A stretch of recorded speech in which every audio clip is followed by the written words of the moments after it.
നിങ്ങൾക്ക് ഓർമ്മയുണ്ടായിരിക്കും, ഞാൻ Israel Hezbollah ആ വാറും ഹമാസിൻ്റെ വാർ സമയത്ത് ഒരു കാര്യം പറഞ്ഞിരുന്നു.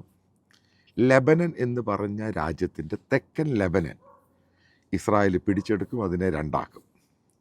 അപ്പോൾ അതിൻ്റെ അടിയിൽ ഒത്തിരി പേരിങ്ങനെ കമൻറ്റുകളും പലതും ഒക്കെ പറഞ്ഞു. പക്ഷേ ഇന്ന് അതിൻ്റെ തുടർച്ചയായിട്ടൊരു സംഭവം ഉണ്ടായി. അതായത് റിപ്പോർട്ടാണ് വാഷിങ്ടൺ പോസ്റ്റിനകത്ത്, ഇന്നത്തെ പത്രത്തിനകത്ത് വായിച്ചു കഴിഞ്ഞപ്പോൾ ആ റിപ്പോർട്ടിനെ സാധൂകരിക്കുന്ന സംഭവമാണ് റിപ്പോർട്ട് ചെയ്തിരിക്കുന്നത്. ഏകദേശം അമേരിക്കയിൽ നിന്നും 13,000-നും 15,000-നും ഇടയ്ക്കുള്ള ജൂയിഷ് കമ്മ്യൂണിറ്റി, അതായത് അമേരിക്കയിൽ ജനിച്ച് വളർന്ന ജൂയിഷ്, അതിൻ്റെ അകത്ത് കൺസർവേറ്റീവ് ജ്യൂസിനേക്കാളും കൂടുതലുള്ളത് മഷിയാനിക്കായിട്ടുള്ള ക്രിസ്ത്യൻ ജ്യൂസാണ്. ഇവർ ആപ്ലിക്കേഷൻ കൊടുത്തിരിക്കുകയാണ് ഇസ്രായേലി ഗവൺമെൻറ്റിന്. അവർക്ക് ഇസ്രായേലിലോട്ട് സിറ്റിസൺഷിപ്പ് വേണം. ഇത് അമേരിക്കയിൽ മാത്രമാണ് 13,000-നും 15,000-നും ഇടയ്ക്ക്. ഇതിനകത്ത് സീനിയറായിട്ടുള്ള, ഇവിടെ അറിയപ്പെടുന്ന പ്രഗത്ഭരായിട്ടുള്ള ഡോക്ടേഴ്സ്, എൻജിനീയേഴ്സ് ഉണ്ട്, ഇവിടുത്തെ വ്യവസായികളുണ്ട്, ചെറുതും വലുതായിട്ടുള്ള വ്യവസായികളുണ്ട്. അതേപോലെ തന്നെ പല യൂണിവേഴ്സിറ്റിയിലെ ഫാക്കൽറ്റി മെമ്പേഴ്സ് ഉണ്ട്. അതായത് അമേരിക്കയുമായിട്ട് ബന്ധപ്പെട്ട് ഇവിടെ ജനിച്ച് വളർന്ന് വലുതായി ലോകം അറിയുന്ന പലരും ഏകദേശം 13,000-നും 15,000-നും ഇടയ്ക്കാണ് കഴിഞ്ഞ 3 മാസത്തിനുള്ളിൽ ഇസ്രായേലി ഗവൺമെൻറ് ആപ്ലിക്കേഷൻ കൊടുത്തിരിക്കുന്നത്. അപ്പോൾ ആ പത്രത്തിൻ്റെ താഴെ റിപ്പോർട്ടിൽ പറയുന്നു, ലോകം മുഴുവന്, ലോകത്തായിട്ട്, അത് ജർമ്മനിയിൽ നിന്നും ഫ്രാൻസിൽ നിന്നും പല രാജ്യങ്ങളിൽ നിന്നും, ആഫ്രിക്കൻ രാജ്യങ്ങളിൽ, സൗത്ത് ആഫ്രിക്കയിൽ നിന്നും ഏകദേശം 2.5 ലക്ഷം ആളുകൾ കഴിഞ്ഞ 3 മാസത്തിനുള്ളിൽ ഇസ്രായേലി ഗവൺമെൻറ് ആപ്ലിക്കേഷൻ കൊടുത്തിരിക്കുകയാണ്. അവർക്ക് അവിടുത്തെ സിറ്റിസൺഷിപ്പ് വേണം. അതായത് ഇവരൊക്കെ അവിടെ ജനിച്ചു വളർന്നവരാണ്, പല രാജ്യത്തെ വ്യവസായ പ്രമുഖരും പല ഉന്നത പദവിയിലിരിക്കുന്നവർ തന്നെയാണ്. അതായത് പല രീതിയിലും പല പൊസിഷനിലിരിക്കുന്നവരാണ് പറഞ്ഞിരിക്കുന്നത്. അവിടുത്തെ ചില രാജ്യങ്ങളിലെ പൊളിറ്റീഷ്യൻ വരെ ഉൾപ്പെടെയുള്ളവരാണ് പറഞ്ഞിരിക്കുന്നത് അവർക്ക് ഇസ്രായേൽ എന്ന് പറയുന്ന രാജ്യത്തെ സിറ്റിസൺഷിപ്പ് വേണം. ഇതാണ് ഞാൻ പറഞ്ഞത്, ഇതിൻ്റെ ഗെയിം ചേഞ്ചറാണ് ഈ വാറിൽ ഉണ്ടാകാൻ പോകുന്നത്.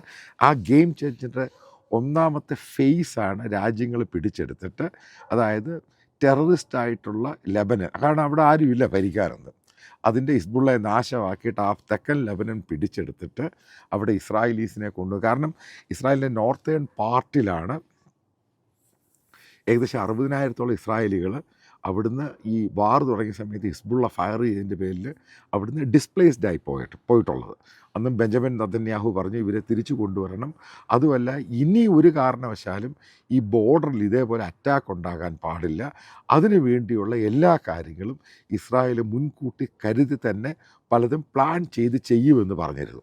ഇതിനെ പൂർണ്ണമായിട്ട് അമേരിക്ക അന്ന് അംഗീകരിച്ചില്ല. പക്ഷേ ഇന്ന് അമേരിക്കയിലെ ട്രംപിൻ്റെ ഭരണകൂടമാണ് അധികാരത്തിൽ വരാൻ പോകുന്നത്. അവരുടെയും മറ്റുള്ള യൂറോപ്യൻ രാജ്യങ്ങളുടെയും പ്രത്യേകിച്ച് ചില അറബ് രാജ്യങ്ങളിലെ സുന്നി രാജ്യങ്ങളുടെ സപ്പോർട്ടോടുകൂടി ഈ തെക്കൻ ലെബനൻ എന്ന് പറയുന്നത്, ഞാൻ നേരത്തെ പറഞ്ഞു, ഒരു ക്രിസ്ത്യൻ രാജ്യമാകാൻ പോകുക. അതിനെ സാധൂകരിക്കുന്ന റിപ്പോർട്ടുകളാണ് ഇപ്പോൾ വന്നുകൊണ്ടിരിക്കുന്നത്. അപ്പോൾ എന്ത് മാറ്റമാണ് ഉണ്ടാകുന്നത്? കാരണം നിങ്ങൾക്കറിയാവുന്ന വസ്തുതയാണ്, ഈ തെക്കൻ ലെബനൻ ഭാഗത്തോട്ട് ഇസ്രായേൽ അറ്റാക്ക് മാത്രമൊന്നുമല്ല, അവിടെ ഉണ്ടായിരുന്ന ലെബനീസ് ആയിട്ടുള്ള ആളുകൾ വളരെയധികം പേര്, ഏകദേശം 15 ലക്ഷത്തിലധികം പേര് അവിടുന്ന് സിറിയയിലോട്ട് പലായനം ചെയ്തു പോയി. അതായത് അവിടെ ഏതാണ്ട് ക്ലീൻ ആയിട്ടുണ്ട്. കാരണം അത് നല്ല ഫലഭൂഷ്ഠമായ ഏകദേശം 5ഓളം വലിയ സിറ്റികളുണ്ട്. ബിബിളിക്കൽ സിറ്റിയുണ്ട്, സിദോൺ എന്ന് പറഞ്ഞ വലിയ സിറ്റികളുണ്ട്. അപ്പോൾ ഈ സിറ്റികളെല്ലാം ഉൾപ്പെടുന്ന ഈ ഭാഗത്തോട്ട് ഒരു പുതിയ രാജ്യമായിട്ട് പോകാൻ വേണ്ടിയുള്ളതിൻ്റെ ചുവടുവെപ്പാണ് ഈ 2.5 ലക്ഷത്തോളം ലോകത്തിൻ്റെ വിവിധ ഭാഗത്തുള്ള ജൂയിഷ് കമ്മ്യൂണിറ്റി ഇസ്രായേലി വന്നിട്ട് നോർത്തേൺ പാർട്ടിലോട്ട് ഇവരവിടെ കുടിയേറ്റക്കാരായിട്ട് കയറാൻ പോവുകയാണ്. കാരണം ഇവർ ഇസ്രായേൽ ജൂയിഷ് എന്ന് പറഞ്ഞാൽ അവിടുത്തെ സിറ്റിസൺഷിപ്പ് അല്ല, ലോകത്തിൻ്റെ വിവിധ ഭാഗങ്ങളിലുള്ളവരാണ്.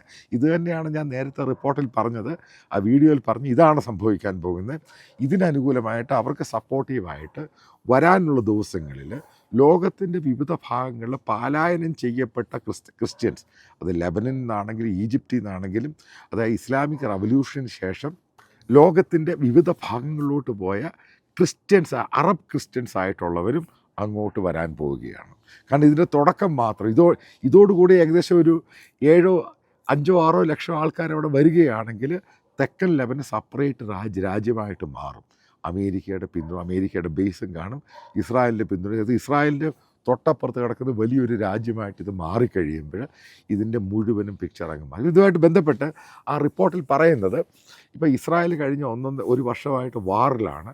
അപ്പോൾ ഈ വാറിൽ ഇവർ ഉദ്ദേശിക്കുന്നത്, കാരണം അവരുടെ ജൂയിഷ് കമ്മ്യൂണിറ്റിയാണ്, അവർ ജനിച്ചു വളർന്നത് ഇസ്രായേലിൽ അല്ലെങ്കിൽ തന്നെ അവരുടെ കമ്മ്യൂണിറ്റിക്ക് ഇവർക്ക് എന്ത് ചെയ്യാൻ കഴിയും, ഈ ചോദ്യങ്ങളുണ്ടായി.